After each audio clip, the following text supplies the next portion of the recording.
Hello friends, जय हिंद। स्वागत है आप सभी का पीमैक्स क्लासेज की यूट्यूब चैनल पर। तो आज हम लोग पढ़ने चल रहे हैं अल्टरनेटिंग करंट यानी प्रत्यावर्ती धारा की एक बड़ी ही महत्वपूर्ण और मज़ेदार डिवाइस जिसका नाम है ट्रांसफार्मर।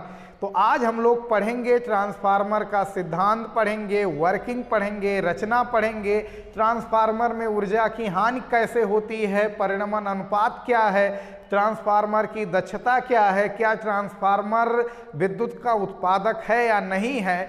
तो ये सब चीज़ें हम लोग ट्रांसफार्मर में पढ़ने वाले हैं और उसमें हम लोग देखेंगे कि ट्रांसफार्मर कितने प्रकार के होते हैं। और जिनको 2 मिनट में ट्रांसफार्मर समझना है वो इसी वक्त वीडियो पॉज करके, वीडियो छोड़ करके तुरंत भाग जाएं। और जिनको ट्रांसफार्मर फुल डिटेल में इंटरमीडिएट का सिलेबस यानी जो इंटरमीडिएट के सिलेबस में ट्रांसफार्मर है उसको अगर फुल डिटेल में समझना है तो हमारे साथ बने रहेंगे। तो आइए स्टार्ट करते हैं। ट्रांसफार्मर ट्रांसफार्मर हिंदी में भी इसको हम लोग क्या बोलते हैं? ट्रांसफार्मर ही बोलते हैं। हिंदी में भी ट्रांसफार्मर ही लिखा रहता है या फिर NCERT में भी ट्रांसफार्मर ही लिखा रहता है। तो सबसे पहली चीज, फर्स्ट थिंग क्या है ट्रांसफार्मर में? यह अन्योन्य प्रेरण पर आधारित म्यूचुअल इंडक्शन, ट्रांसफार्मर अन्योन्य प्रेरण पर आधारित एक उपकरण है। अन्योन्य प्रेरण यानी म्यूचुअल इंडक्शन पर आधारित एक उपकरण है। 1 नंबर का क्वेश्चन ऐसे ही बन सकता है कि ट्रांसफार्मर किस घटना पर आधारित उपकरण है? अन्योन्य प्रेरण, स्वप्रेरण और विद्युत चुंबकीय प्रेरण। तो विद्युत चुंबकीय प्रेरण तो दोनों ही होते हैं, तो विद्युत चुंबकीय प्रेरण तो आएगा नहीं, उसी में 2 ऑप्शन और भी बढ़ा देगा। तो इस तरह से पूछा जा सकता क्वेश्चन। तो सबसे पहली चीज क्या है? ट्रांसफार्मर अन्योन्य प्रेरण पर आधारित एक युक्ति है, एक उपकरण है। अब अन्योन्य प्रेरण क्या है? अन्योन्य प्रेरण का नाम सुनते ही आप लोगों को समझ में आ जाना चाहिए। जब 2 कुंडलियां पास पास रखी जाती हैं और एक में से फ्लक्स में जब परिवर्तन किया जाता है तो दूसरे में भी फ्लक्स में परिवर्तन होता है, जिससे दूसरी कुंडली में जो कि बैटरी से नहीं जुड़ी होती है उसमें भी विद्युत वाहक बल उत्पन्न हो जाता है, यानी उसमें भी करंट फ्लो होता है। इसी फिनोमेना को हम लोग बोलते हैं म्यूचुअल इंडक्शन, अन्योन्य प्रेरण। तो उसी सिद्धांत पर, अन्योन्य प्रेरण वाले सिद्धांत पर आधारित है अपना कौन? ट्रांसफार्मर। अब दूसरी चीज ये करता क्या है? तो इसका काम क्या है? ये प्रत्यावर्ती धारा के वोल्टेज को, प्रत्यावर्ती धारा के यानी अल्टरनेटिंग करंट जिसको बोलते हैं, AC हम पूरे चैप्टर में लिखेंगे। तो AC मतलब एयर कंडीशनर नहीं, ठंडक है। तो क्या अल्टरनेटिंग करंट के वोल्टेज को चेंज करने के काम में आता है कौन? ट्रांसफार्मर। अल्टरनेटिंग करंट यानी प्रत्यावर्ती धारा के वोल्टेज को परिवर्तित करता है कौन? तो परिवर्तित करता है अपना खूबसूरत सा डिवाइस कौन? ट्रांसफार्मर। बात समझ में आई? तो क्या DC के लिए इसको लगाया जा सकता है? तो DC में no need of transformer, transformer की कोई आवश्यकता नहीं होती है DC में। बात समझ में आई? तो ये भी क्वेश्चन यहाँ से समझ लो, ट्रांसफार्मर की आवश्यकता केवल और केवल AC करंट में ही होती है। DC करंट में ट्रांसफार्मर की कोई नीड नहीं होती है। बात समझ में आई? तो AC के वोल्टेज को परिवर्तित करता है, AC के वोल्टेज को परिवर्तित करता है कौन? ट्रांसफार्मर। किस तरह से? ये उच्च विभव, जहां का विभव उच्च होता है, उच्च विभव और निर्बल प्रत्यावर्ती धारा को, निर्बल AC माने अल्टरनेटिंग करंट को, निर्बल स्ट्रॉन्ग वीक अल्टरनेटिंग करंट को, हाई पोटेंशियल और वीक अल्टरनेटिंग करंट को चेंज करता है किसमें? निम्न विभव और प्रबल प्रत्यावर्ती धारा में। किसमें? प्रबल प्रत्यावर्ती धारा में। एक बार देख ले किनारे वाला कट तो नहीं रहा है? हाँ ठीक है। तो उच्च विभव निर्बल AC को कन्वर्ट करता है, बदलता है, परिवर्तित करता है निम्न विभव प्रबल AC में। यानी अल्टरनेटिंग करंट में। तो क्या डिफिनेशन लिखेंगे, ट्रांसफार्मर उच्च विभव निर्बल प्रत्यावर्ती धारा को निम्न विभव प्रबल प्रत्यावर्ती धारा में परिवर्तित करता है, या फिर यही डिफिनेशन उल्टा निर्बल विभव प्रबल प्रत्यावर्ती धारा को किसमें कन्वर्ट करता है, उच्च विभव निर्बल प्रत्यावर्ती धारा में कन्वर्ट करता है। पहली चीज, यह अन्योन्य प्रेरण पर आधारित एक महत्वपूर्ण उपकरण है। दूसरी चीज, अल्टरनेटिंग करंट के वोल्टेज को परिवर्तित करता है, और इसी में हमने बता दिया कि डीसी के लिए कोई ट्रांसफार्मर की आवश्यकता नहीं होती है। फिर काम क्या है, उच्च विभव तथा निर्बल प्रत्यावर्ती धारा को चेंज करता है निम्न विभव और प्रबल प्रत्यावर्ती धारा में, या फिर निम्न विभव और प्रबल प्रत्यावर्ती धारा को चेंज करता है उच्च विभव और निर्बल प्रत्यावर्ती धारा में। कौन, ट्रांसफार्मर। तो देख रहे हो ट्रांसफार्मर दो तरह से वर्क करता है। तो इसी के बेस पर ट्रांसफार्मर कितने प्रकार के होते हैं, तो there are 2 type of transformer. कितने प्रकार के ट्रांसफार्मर होते हैं, ट्रांसफार्मर के 2 टाइप होते हैं। एक ट्रांसफार्मर वोल्टेज को बढ़ाता है, एक ट्रांसफार्मर वोल्टेज को घटाता है। उच्च विभव से निम्न विभव जो कर रहा है वो ट्रांसफार्मर वोल्टेज को घटा रहा है, और जो निम्न विभव से उच्च विभव कर रहा है वो ट्रांसफार्मर वोल्टेज को बढ़ा रहा है। तो 2 तरह के ट्रांसफार्मर मार्केट में अवेलेबल हैं। एक को बोलते हैं उच्चाई ट्रांसफार्मर, और एक को बोलते हैं अपचाई ट्रांसफार्मर। कौन सा, उच्चाई और अपचाई। उच्चाई को बोलते हैं स्टेप अप और अपचाई को बोलते हैं स्टेप डाउन ट्रांसफार्मर।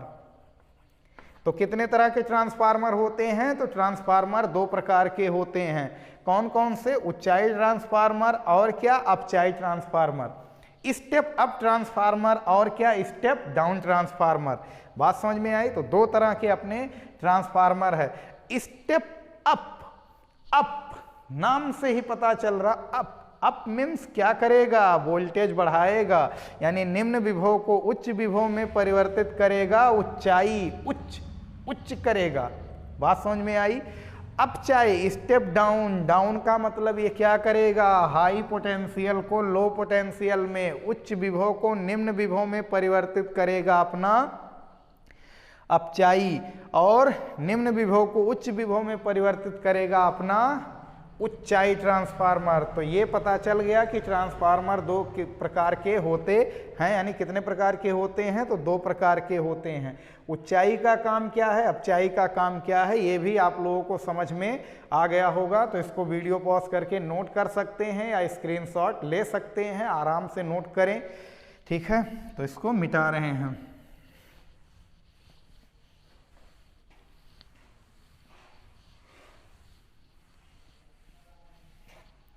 अब फिर यहां पर हम लोगों को समझना है इनकी रचना।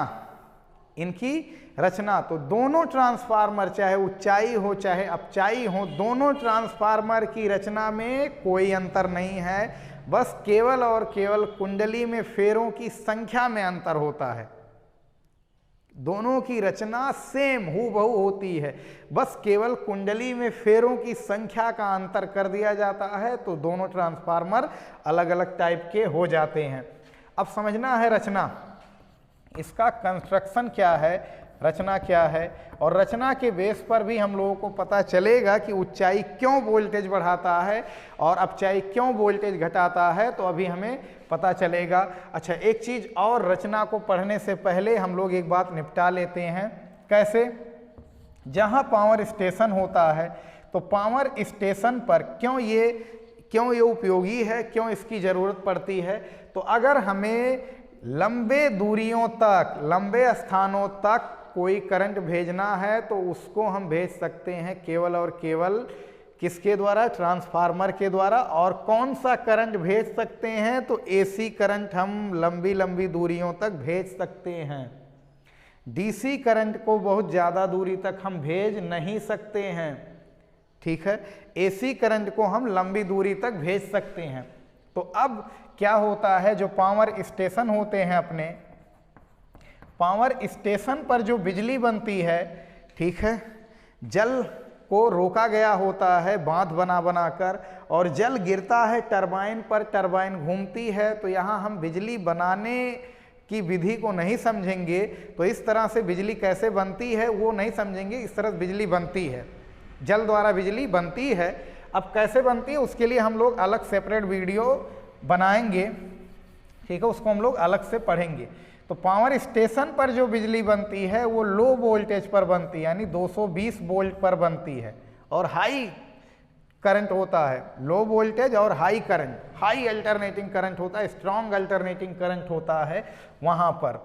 अब लफड़ा क्या है, अगर इस वोल्टेज को हम क्या करें, लंबी दूरियों तक भेजें, तो ऊर्जा की हानि बहुत ज़्यादा होने वाली है। ऊर्जा हानि क्या होगी, बहुत ही अधिक होगी, और बहुत अधिक ऊर्जा हानि होगी। तो जो आज 6 रुपया, 8 रुपया, 10 रुपया यूनिट हम लोगों को बिजली मिल रही है, वो बिजली हम लोगों को मिलेगी 15 रुपया, 20 रुपया, 25 रुपया यूनिट मिलेगी। और वहाँ उत्पादन क्यों लो वोल्टेज पर किया जाता है, क्योंकि लो वोल्टेज पर उत्पादन करने से भी हमारा क्या होता है, फायदा होता है। और दूसरी चीज़, वहाँ पर कार्य करने वाले वर्कर और ये सब के लिए हाई वोल्टेज क्या होता है, बहुत खतरनाक हो जाएगा। तो इसीलिए लो वोल्टेज पर वहाँ पर बिजली उत्पादन की जाती है। अब समझना जरा, तो लो वोल्टेज पर पावर स्टेशन पर बिजली उत्पन्न की जाती है, और इस वोल्टेज को तारों के द्वारा लंबी दूरी तक भेजने में ऊर्जा हानि ज़्यादा होती है। तो यहाँ लगा दिया जाता है एक खूबसूरत सा ट्रांसफार्मर। और कौन सा ट्रांसफार्मर, स्टेप अप ट्रांसफार्मर। कौन सा, स्टेप अप। अब वो क्या करेगा, जो यहाँ से बिजली बनी है 220 वोल्ट वाली, ये उसको कन्वर्ट कर देगा 11,000 वोल्ट, 22,000 वोल्ट, 33,000 वोल्ट। उसी हिसाब से ट्रांसफार्मर यहाँ लगाया जाएगा, जितने में हमें उसको परिवर्तित करना है, वोल्टेज बढ़ाना है। इतना ज़्यादा वोल्टेज वाली बिजली बनाना बड़ा मुश्किल काम है। बात समझ में, कई परेशानियां होती हैं इतना हाई वोल्टेज बिजली बनाना। और जबकि इसको कन्वर्ट करना, एक बार छोटा सा ही वोल्टेज हम लोग अगर बना लें, तो उसको बड़े वोल्टेज में परिवर्तित करना, ये हमारे लिए काफ़ी ज़्यादा आसान है। तो होता क्या है, पावर स्टेशन पर हम लोग 220 वोल्ट की सप्लाई वाली बिजली बनाते हैं, और वहाँ पर एक ट्रांसफार्मर लगा दिया जाता है, स्टेप अप ट्रांसफार्मर। वो इस 220 वोल्ट वाली सप्लाई को 11,000, 22,000, 33,000, 50,000, 20,000, जितना भी हमें करना होता है, जितना भी भेजना रहता है ज़रूरत के हिसाब से, अब उसको वोल्टेज क्या कर दिया जाता, बढ़ाकर भेजा जाता। अब वोल्टेज बढ़ाकर भेजने से क्या फ़ायदा, वोल्टेज तारों में अधिक होगा, तो वोल्टेज बढ़ाकर भेजने से ऊर्जा की जो हानि होगी वो कम होगी, ऊर्जा हानि कम होगी। और ऊर्जा हानि कम होगी, भेजना क्या होगा, आसान हो। यहाँ पर इस वोल्टेज को लंबी दूरियों तक भेजना मतलब ऊर्जा हानि ज़्यादा होगा, तो ऊर्जा हानि कम होती है। अब ये आएगा हम लोगों के मोहल्ले में, ट्रांसफार्मर से, मोहल्ले वाले ट्रांसफार्मर में। यहाँ पर कौन सा ट्रांसफार्मर है, स्टेप डाउन ट्रांसफार्मर। तो जो घर के बाहर गली नुक्कड़ पर ट्रांसफार्मर लगा रहता हम लोगों के, वो कौन सा ट्रांसफार्मर रहता है, स्टेप डाउन ट्रांसफार्मर। अब ये ट्रांसफार्मर क्या करेगा, ये ट्रांसफार्मर इस वोल्टेज को फिर से घटाएगा, और फिर से जब घटाएगा वोल्टेज, तो वो 220 वोल्ट हो जाएगा, और यही 220 वोल्ट की सप्लाई हम लोगों के घरों में आएगी। और 220 वोल्ट ही कम खतरनाक थोड़ा होता है, 2,000, 11,000, 20,000, इन सब ऐसा वोल्टेज अगर हम लोगों के घरों में आएगा तो एक भी उपकरण बचने वाला नहीं है। बात समझ में आई। तो फिर एक ट्रांसफार्मर की आवश्यकता होती है हम लोगों को, स्टेप डाउन ट्रांसफार्मर। ये फिर वोल्टेज को कम करता है, और अब घर घर सप्लाई, एसी सप्लाई पहुंच जाती है इस तरह से। तो क्या डायरेक्ट 220 वोल्ट की सप्लाई हम लोगों के घर तक पहुंचती है, नहीं, पहले वो हाई वोल्टेज में आता है, फिर उसका वोल्टेज लो होता है। तो इसीलिए लिखा रहता है 11,000, 33,000, 44,000 वोल्ट की सप्लाई आ रही है, और वो डायरेक्ट फिर उसको डायरेक्ट हम लोग घर पे नहीं ला सकते हैं, उसको थ्रू अ ट्रांसफार्मर फिर से हम क्या करते हैं, अपने घरों में भेजते हैं। तो ये था किस तरह से बिजली बनती है वहाँ पर पावर स्टेशन पर और किस तरह से दोनों ट्रांसफार्मर कार्य करते हैं। तो हम लोगों के घर पर बिजली आने के प्रोसेस में 2 ट्रांसफार्मर काम करते हैं। बात समझ में आई? तो अब चलते हैं इसकी रचना के बारे में। रचना, तो जैसा कि हम बता रहे थे इनकी रचना में कोई अंतर नहीं है, अंतर केवल है कुंडलियों में फेरों की संख्या पर। कुंडलियों में फेरों की संख्या को कम ज़्यादा करके दोनों ट्रांसफार्मर हम लोग बना सकते हैं। तो आइए चलते देखते हैं, चलिए देखते हैं। इसमें होता है नर्म लोहे का पटलित क्रोड होता है। पटलित क्रोड का मतलब क्या? एक के ऊपर एक खोखला, ऊपर एक मोटा सा क्रोड बनाते हैं, एक के ऊपर एक डायरेक्ट एक पूरा ठोस मोटा सा ठोस नहीं लेते हैं। क्यों? क्योंकि उसमें बहुत ज़्यादा भंवर धाराएं होती हैं और पटलित क्रोड लगाने से एरिया कम होता है और एरिया कम होने से प्रतिरोध बढ़ता है और प्रतिरोध बढ़ने से भंवर धारा कम उत्पन्न होती है क्रोडों में। इसीलिए हम लोग लैमिनेटेड कोर का इस्तेमाल करते हैं, नर्म लोहे के, सॉफ्ट आयरन के। तो ये इस तरह से मान लेते हैं, ढेर सारी परतें नर्म लोहे के रखे गए हैं। ठीक है, बचपन में आप लोग जरूर खेले होंगे उस ट्रांसफार्मर की जो नर्म लोहे की पत्ती होती है उसको निकाल कर। बात समझ में आई? उसका एरिया हम लोगों का कम करने का मकसद रहता है। तो ये सबसे छोटा, उसके नीचे, फिर उसके नीचे, फिर उसके नीचे, इस तरह से रखा हुआ है। ये नहीं कि क्रोड बड़े छोटे हैं, क्रोड एक के ऊपर रखे हैं। तो वो पीछे से देखोगे ये पीछे वाला हिस्सा है और ये एकदम सामने वाला हिस्सा है। रचना में क्या किया जाता है? नर्म लोहे के पटलित क्रोड, ढेर सारे पटलित क्रोड होते हैं, एक के ऊपर एक रख दिया जाता है, बीच में क्या है? खोखला। अब यहाँ हम लोग क्या करते हैं? तांबे के तार के कई फेरे इस भुजा पर लपेट देते हैं और यहाँ भी तांबे के तार के ढेर सारे फेरे यहाँ भी लपेट देते हैं। इसमें से ये कुंडली का काम करने लगता है, कुंडली जैसा। इस कुंडली को बोलते हैं प्राथमिक कुंडली, प्राइमरी कॉइल। एक इसको बोलते हैं कौन सी कुंडली? प्राथमिक कुंडली। और इसको बोल देते हैं कौन सी कुंडली? द्वितीयक कुंडली, सेकेंडरी कॉइल। क्या बोल देते हैं? द्वितीयक कुंडली। तो रचना में क्या होता है? लिखेंगे क्या अगर लिखना रहेगा? तो इसमें नर्म लोहे के पटलित क्रोड एक के ऊपर एक रखकर बनाए गए होते हैं, जिसकी एक भुजा पर तांबे के तार के कई फेरे लपेटे गए होते हैं और दूसरी एक और भुजा पर, उसके सामने वाली भुजा पर भी तांबे के तार के ढेर सारे फेरे लपेटे गए होते हैं। एक को प्राथमिक कुंडली और एक को द्वितीयक कुंडली। हम लोग इसको बोल दे रहे हैं प्राथमिक कुंडली। प्राथमिक क्यों बोल रहे हैं? क्योंकि इसको हम लोग डायरेक्ट जोड़ेंगे जो सप्लाई आ रही है, जो सप्लाई आ रही है उससे इसको जोड़ेंगे, इसीलिए इसका नाम है प्राथमिक। और जो सप्लाई देनी है उससे बोलेंगे हम लोग कौन सी कुंडली? द्वितीयक कुंडली बोलेंगे, सेकेंडरी कॉइल बोलेंगे और इसे प्राइमरी कॉइल बोलेंगे। ठीक है, अब इसको हम लोग जोड़ देते हैं एसी सप्लाई से। किससे जोड़ देते हैं? एसी सप्लाई से। ठीक है, तो एसी सप्लाई से यानी जो वोल्टेज, जिस वोल्टेज को बदलना है वो वोल्टेज डायरेक्ट जिससे जुड़ा होता है, वो वोल्टेज वो जिससे जुड़ता है उसे बोलते हैं प्राथमिक कुंडली। और जहाँ भेजना होता है वहाँ वाली कुंडली को क्या बोलते हैं? द्वितीयक कुंडली।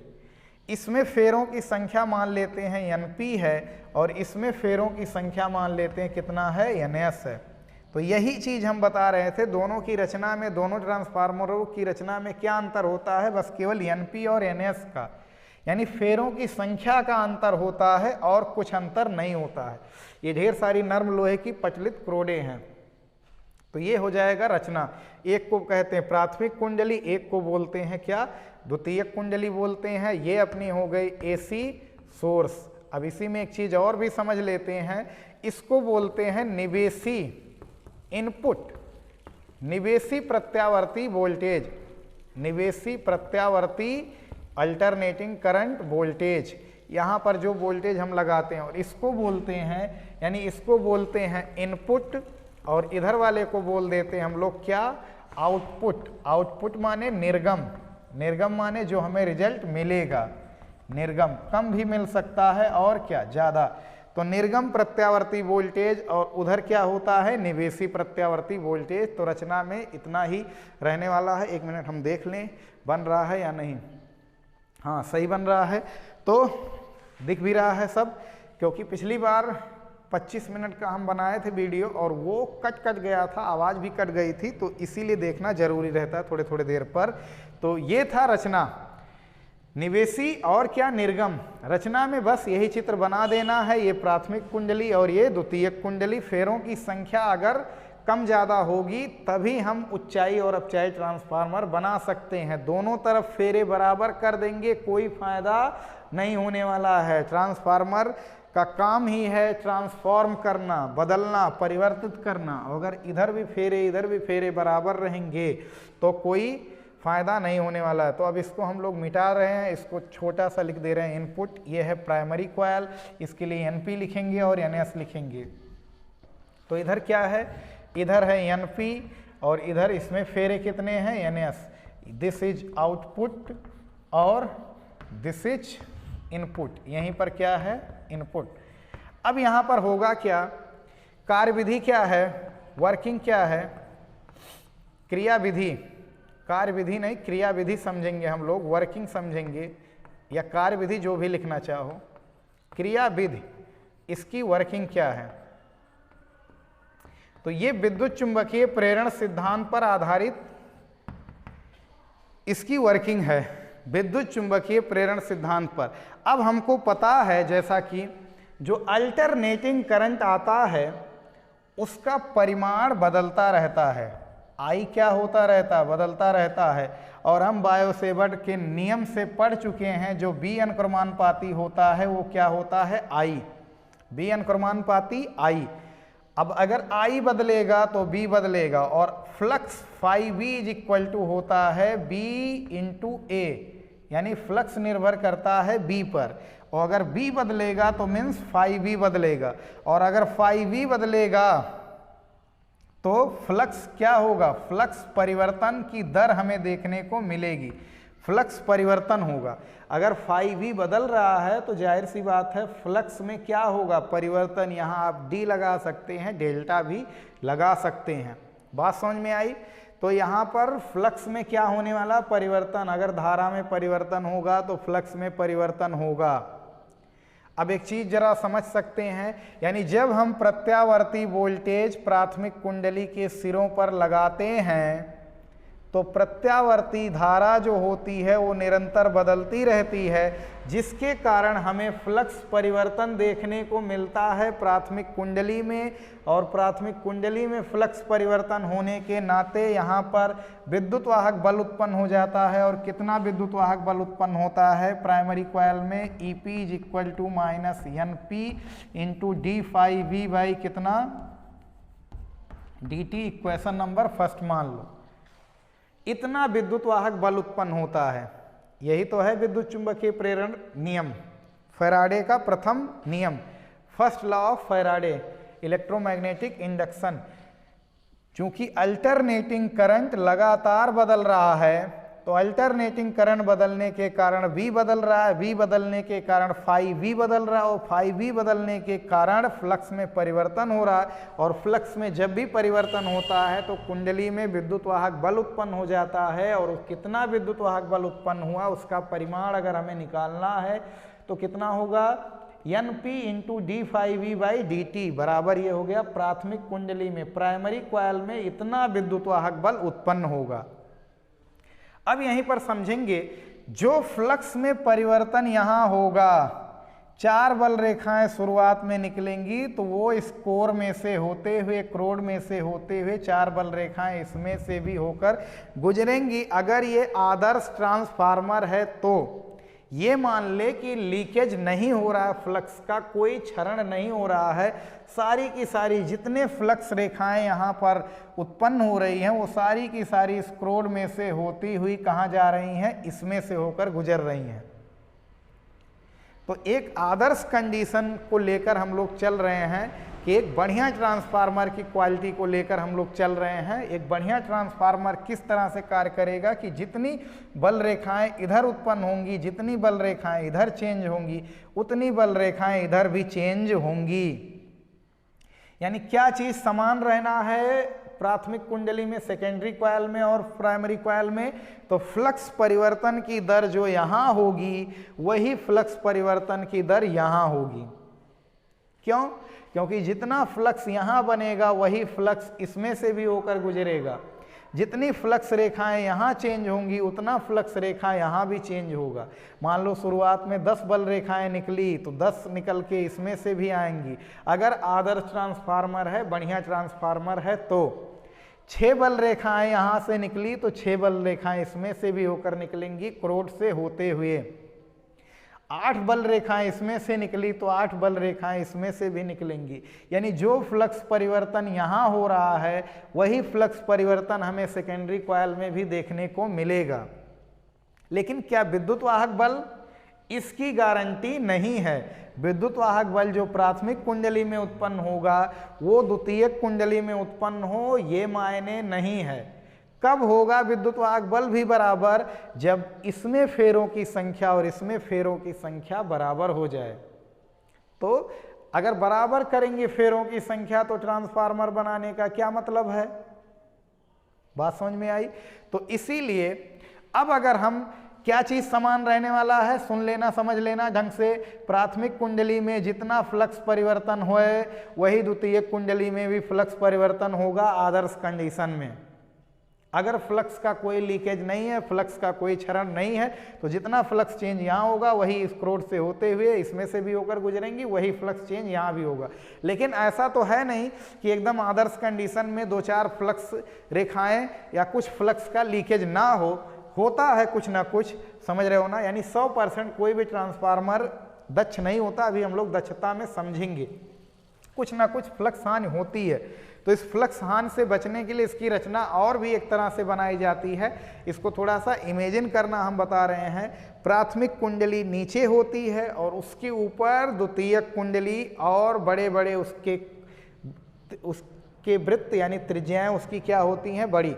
तो जितनी बल रेखाएं भीतर उत्पन्न होंगी उतनी बल रेखाएं उसके अंदर में भी रहेंगी। तो सारी की सारी बल रेखाएं अंदर ही रह जाने वाली हैं। तो अच्छे ट्रांसफार्मर में इस तरह की भी रचनाएं बनाई जाती हैं। माने एक कुंडली ये ऐसे लगा दिया गया और इसमें फेरे लपेटे गए, वो प्राथमिक कुंडली, उसको डायरेक्ट सप्लाई से जोड़ा गया है। और एक उसके ऊपर से एक और बड़ी वृत्त वाली फेरे, बड़े वृत्त वाली कुंडली बनाकर, तो जितनी बल रेखाएं भीतर जाएंगी क्या वो उसके अंदर में भी हैं? तो उसके अंदर में भी हैं। बात समझ में आई? जैसे एक छोटा सा स्प्रिंग हो और उस स्प्रिंग को एक बड़े स्प्रिंग में अगर ले जाकर डाल दिया जाए तो जो छोटा वाला स्प्रिंग है, पतला वाला, वो प्राथमिक, और जो बड़ा वाला है वो द्वितीयक। अब प्राथमिक कुंडली में जितनी बल रेखाएं बनेंगी वो क्या द्वितीयक कुंडली में से होकर गुजरेंगी? हाँ, एक भी बल रेखा कहीं क्षरण नहीं होगा, कहीं भी एक भी बल रेखा का लीकेज नहीं होने वाला है। तो क्या चीज समान रहता है आदर्श कंडीशन में? तो जितनी फ्लक्स रेखाएं यहाँ बदलती हैं उतनी फ्लक्स रेखाएं यहाँ बदलती हैं। लेकिन विद्युत वाहक बल, तो द्वितीयक कुंडली में जो विद्युत वाहक बल उत्पन्न होगा वो ES बराबर कितना हो जाएगा? NS into d∅v/dt। तो सेम ही रहने वाला है। समीकरण नंबर 2 क्या सेम रहने वाला है? d∅v/dt, d∅v/dt दोनों ट्रांसफार्मर के लिए सेम रहने वाला है। लेकिन विद्युत वाहक बल बराबर भी कब होंगे? जब NP और NS बराबर हो जाएं। अब क्या करेंगे हम लोग? 2 में भाग लगाएंगे 1 से। 2 में भाग लगाएंगे 1 से, तो भाग करेंगे तो क्या होने वाला है? ES divide by EP। ES divide by EP is equal to, इसमें इससे भाग लगाएंगे तो NS into d∅v/dt divide by NP minus NP d∅v/dt। यहाँ माइनस चिन्ह ये बताता है कि प्रेरित विद्युत वाहक बल और प्रेरित धारा की दिशा सदैव विपरीत होती है। यानी वो यह उस कारण का ही विरोध करती है जिससे यह स्वयं उत्पन्न होती है। लेंज नियम बात समझ में आई। यहाँ ये पार्टी कैंसिल आउट, माइनस से माइनस कैंसिल आउट हो गया, यानी आ गया फॉर्मूला अपने पास ES divide by EP is equal to NS divide by NP। यानी जो दोनों कुंडलियों में उत्पन्न विद्युत वाहक बलों का अनुपात है वो उनके फेरों, उन कुंडलियों में उपस्थित फेरों के अनुपात पर, फेरों की संख्या के अनुपात पर डिपेंड करता है। यानी ES डिपेंड करता है NS पर, EP डिपेंड करता है NP पर। यानी विद्युत वाहक बल वोल्टेज हम कम ज़्यादा कैसे करते हैं, तो फेरे कम ज़्यादा करके। Are you sure? तो ये था ट्रांसफार्मर की वर्किंग, इस तरह से ES by EP is equal to NS by NP। अब कुछ छोटी मोटी चीज़ें हम लोग इसमें और पढ़ेंगे, और तब तक एक बार हम और देख लें कि हाँ बन रहा है कि नहीं। तो हाँ सब कुछ दिख रहा है और बन भी रहा है। तो इसको वीडियो पॉज करके नोट कर सकते हैं, जो बात बोल रहे हैं उसको स्टेप बाय स्टेप अच्छा नोट बना सकते हैं। तो इसको स्क्रीनशॉट ले सकते हैं या नोट कर रहे हैं तो नोट कर सकते हैं। आइए अब हम समझते हैं, क्या समझते हैं, कैसे काम करेगा। अब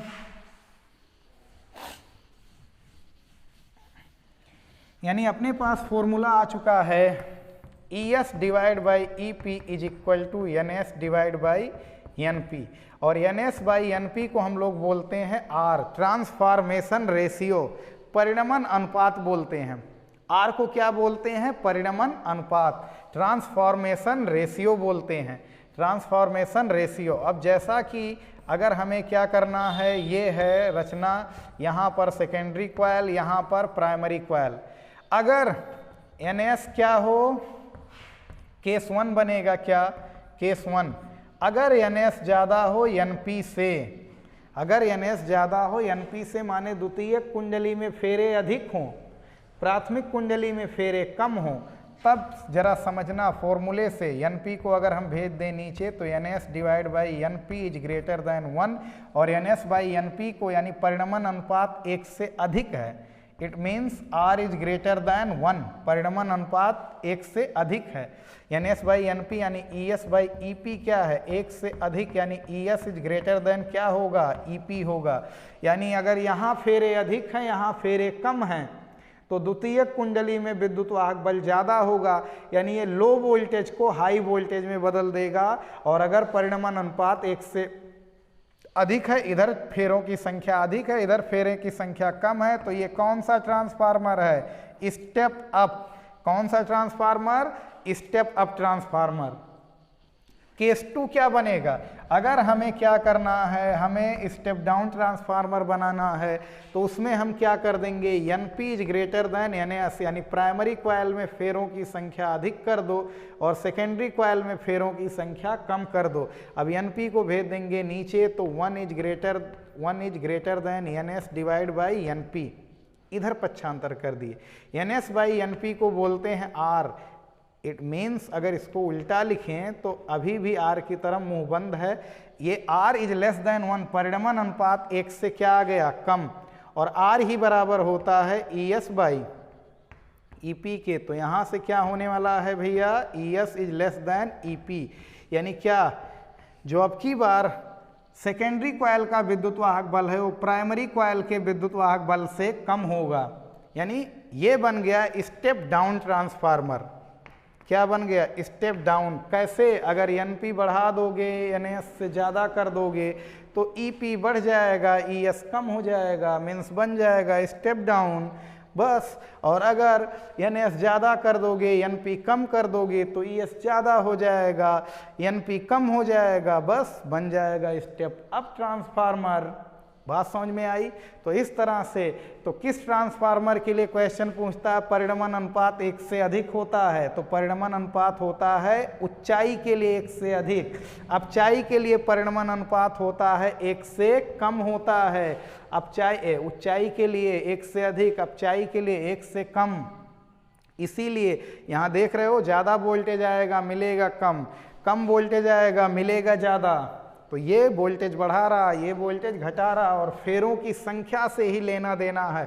फेरों की संख्या अगर बराबर कर दोगे, ना तो बढ़ाएगा ना तो घटाएगा, परिणमन अनुपात 1 आ जाएगा, परिणमन अनुपात 1 आ जाएगा, बवाल खत्म। ट्रांसफार्मर कोई काम नहीं करेगा, जितना वोल्टेज आ रहा उतना वोल्टेज मिलेगा, कोई मतलब नहीं है। तो ये समझ सकते हैं। और ट्रांसफार्मर विद्युत का उत्पादक नहीं है, एक बार फिर से बोल रहे हैं, ट्रांसफार्मर करंट का उत्पादन नहीं करता, ये करंट के वोल्टेज को परिवर्तित करता है, वो भी अल्टरनेटिंग करंट के वोल्टेज को। तो किस ट्रांसफार्मर के परिणमन अनुपात का मान कितना होता है, ये भी बात समझ में आ गई है।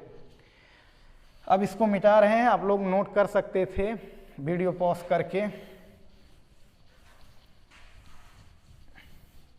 अब यहीं पर हम लोग समझेंगे ट्रांसफार्मर की दक्षता, इफिशियंसी क्या है, इफिशियंसी ऑफ ट्रांसफार्मर। इफिशियंसी को हम लोग प्रदर्शित करते हैं ईटा से। किस अक्षर से प्रदर्शित करते हैं? ग्रीक वर्ड ईटा से। ईटा बराबर होता है निर्गत शक्ति, यानी जो हमें मिलता है निर्गत शक्ति। हम लोगों की दक्षता कैसे पहचानी जाती है एग्जाम में? इफिशियंसी, तो जितना हम लोगों को मार्क्स मिला रहता है और जितना टोटल मार्क्स होता है उसका रेशियो होता है। तो ऐसे निर्गत माने हमें आउटपुट शक्ति कितनी मिल रही है और निवेशी शक्ति यानी कुल शक्ति कितनी है, इसी के अनुपात को हम लोग क्या बोलते हैं? दक्षता।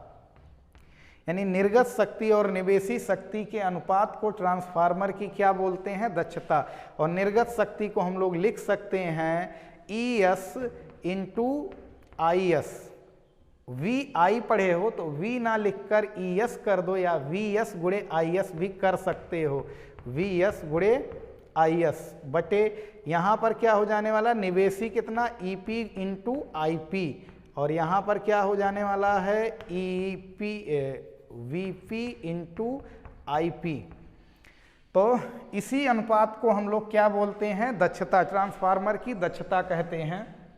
निर्गत शक्ति और निवेशी शक्ति के अनुपात को ट्रांसफार्मर की दक्षता, कार्यकुशलता, इफिशियंसी कहते हैं।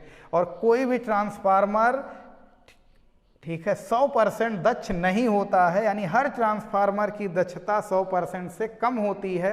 तो इसीलिए प्रत्येक ट्रांसफार्मर, चाहे वो ऊंचाई हो चाहे अपचाई हो, उसकी दक्षता हमेशा 1 से कम होती है, 1 से कम होती है, यानी 100% से कम होती है हर ट्रांसफार्मर की दक्षता। यानी निवेशी शक्ति ज़्यादा होती, 600 में 600 ले आए तब तो तुम्हारी दक्षता कितनी परसेंट है? 100%। लेकिन 600 में से 580 लाए, 590 लाए, तो तुम्हारी दक्षता 100% तो नहीं है, लेकिन बहुत अच्छी दक्षता है। और बहुत अच्छी दक्षता को हम कह सकते हैं कि लगभग वो आदर्श ट्रांसफार्मर है। तो कैलकुलेशन यानी न्यूमेरिकल जो लगाते हैं हम लोग आदर्श कंडीशन में लगाते हैं। और आदर्श कंडीशन में याद रखना, आइडियल कंडीशन में P input is equal to क्या होता है? P output. यानी जो पावर होती है इनपुट की पावर, वो आउटपुट वाले पावर की क्या होगी? बराबर होगी। इस बेस पर हम लोग न्यूमेरिकल लगाएंगे। आदर्श कंडीशन अगर कह दिया प्रश्न में तो ये चीज़ श्योर रखेंगे। किसी भी ट्रांसफार्मर की दक्षता 100% नहीं होती, लेकिन जो आजकल के आधुनिक ट्रांसफार्मर हैं वो 90 से 95% दक्ष ट्रांसफार्मर हैं। बात समझ में आई? यानी जितनी निवेशी शक्ति मिलती है उतनी लगभग निर्गत शक्ति भी रहती है आजकल के आधुनिक ट्रांसफार्मरों की। फिर भी कुछ ना कुछ ऊर्जा हानि होती है, इसीलिए 100% किसी की दक्षता नहीं होती है। जैसे हम लोगों का राइटिंग पे या कहीं भी थोड़ा सा मार्जिन ऑफ एरर के नाते हम लोगों का थोड़ा सा, चाहे एक ही नंबर काट लिया जाता है तो काट लिया जाता है। तो इसीलिए ट्रांसफार्मर में भी कुछ हानियाँ होती, कुछ कमियाँ होती हैं, और कितना भी हम कोशिश कर लें तो कुछ ना कुछ तो ऊर्जा हानि जरूर होने वाली है। तो ये समझ में आया दक्षता क्या है? निर्गत शक्ति और निवेशी शक्ति के अनुपात को ट्रांसफार्मर की दक्षता कहते हैं। दक्षता का मान हमेशा 1 से कम होता है, यानी 100% से कम होती दक्षता। आधुनिक ट्रांसफार्मरों की दक्षता कितनी होती? 90 से 95%। और अगर आदर्श कंडीशन कह दिया है तो P input is equal to क्या होने वाला है? P आउटपुट होने वाला है। बात समझ में आई? तो ये है दक्षता। इस पर कैलकुलेशन न्यूमेरिकल आप लोग लगा सकते हैं। तो इसको पॉज करके नोट कर लें। यहाँ से भी 1-2 क्वेश्चन 3 क्वेश्चन बन सकते हैं, छोटे छोटे क्वेश्चन, बढ़िया क्वेश्चन बन सकते हैं। अब फिर क्या, लास्ट में चलते चलते ट्रांसफार्मर में होने वाली ऊर्जा हानि को हम लोग समझेंगे। ट्रांसफार्मर में होने वाली ऊर्जा हानि, क्यों नहीं आदर्श ट्रांसफार्मर बनाया जा सकता? क्योंकि कुछ ना कुछ क्या हो जाती है, ऊर्जा की हानि होती है, एनर्जी लॉस होती है ट्रांसफार्मर में। तो पहला हानि है तांबे में हानि, जो तांबा लगा रहता है उसमें लॉस होता है, तांबा हानि, तांबे में हानि। दूसरा होता है प्रचलित क्रोड में हानि, किसमें? लोहा हानि, क्या होता है? लोहा हानि। तीसरा क्या होता है? तीसरी कौन सी हानि होती है? तो तीसरी हानि होती है फ्लक्स हानि। कौन सी हानि? फ्लक्स हानि, फ्लक्स हानि, और यही वाला केस ज़्यादा देखा जाता है, फ्लक्स हानि। और चौथा होता है शैथिल्य हानि। कौन सी हानि? शैथिल्य हानि। बात समझ में आई? तो ये सब, इन सब हानियों के कारण ट्रांसफार्मर में क्या होती है? ऊर्जा हानि। तांबा हानि, यानी जो मटेरियल लगा है, तांबा लगा हुआ है, उसमें लगातार वोल्टेज बढ़ता है, लगातार वोल्टेज घटता है, तो उस तांबे में हानि देखने को मिलता है। लोहा हानि, प्रचलित क्रोड भी धीरे धीरे क्या होता है, जो लोहे का क्रोड है वो भी धीरे धीरे खराब होता रहता है। तो और फ्लक्स हानि, जितनी भी फ्लक्स रेखाएं निकलती हैं, अगर कुछ लीकेज हो जाता है फ्लक्स का, 2-4 बल रेखाएं इधर उधर डिस्टर्ब हो जाती हैं, 10-20 बल रेखाएं डिस्टर्ब हो जाती हैं, तो फ्लक्स में हानि होती है। यानी जितनी प्राथमिक में बनी थी उतनी की उतनी फ्लक्स रेखाएं द्वितीयक में से नहीं निकलती, इसीलिए ऊर्जा हानि होती, इसीलिए 100% काम नहीं कर पाता। शैथिल्य हानि किसे बोलते हैं? यानी ट्रांसफार्मर की जो प्राथमिक कुंडली होती है उसकी ध्रुवता लगातार बदलती रहती है, एक बार प्लस, एक बार माइनस, एक बार प्लस, एक बार माइनस। और एक बात और भी करेंगे, क्या? भंवर धाराएं, भंवर धाराएं भी बनती हैं। तो कितना भी हो, भंवर धाराओं को तो हम लोग कम करते हैं, लेकिन एकदम पूरी तरह से भंवर धाराओं को भी ईडी करंट को ख़त्म नहीं कर सकते हैं। हिस्टेरिक लॉस को, फ्लक्स लॉस को एकदम कम नहीं किया जा सकता है, कुछ ना कुछ लॉस होता है, लेकिन हम लोग अगर इन सब हानियों को कम कर दें तो ऊर्जा हानि कम होगा और ट्रांसफार्मर बड़ा ही अच्छा अपना काम करेगा। तो ये था ट्रांसफार्मर के बारे में फुल डिटेल। और क्यों उपयोगी होता है? क्योंकि लंबी दूरियों के लिए हम बड़े आसानी से कम खर्चे में हम विद्युत की सप्लाई कर सकते हैं, तो इसीलिए ट्रांसफार्मर इम्पॉर्टेंट है। तो आई होप ट्रांसफार्मर पूरी तरह से समझ में आया होगा आप लोगों को। और भी एक चीज़, और वीडियो अगर अच्छा लगे तो चैनल को सब्सक्राइब करिए और अपने दोस्तों में ये वीडियो ज़रूर शेयर करिए, ताकि सब लोग ट्रांसफार्मर बड़े ही अच्छे ढंग से पढ़ सकें। और लाइक करें, कमेंट करिए जो आप लोगों को प्रॉब्लम्स हैं, और इस पर जो न्यूमेरिकल्स हैं आपकी बुकों में, वो न्यूमेरिकल्स ज़रूर ट्राई करें, चैनल को सब्सक्राइब ज़रूर करें। शुक्रिया।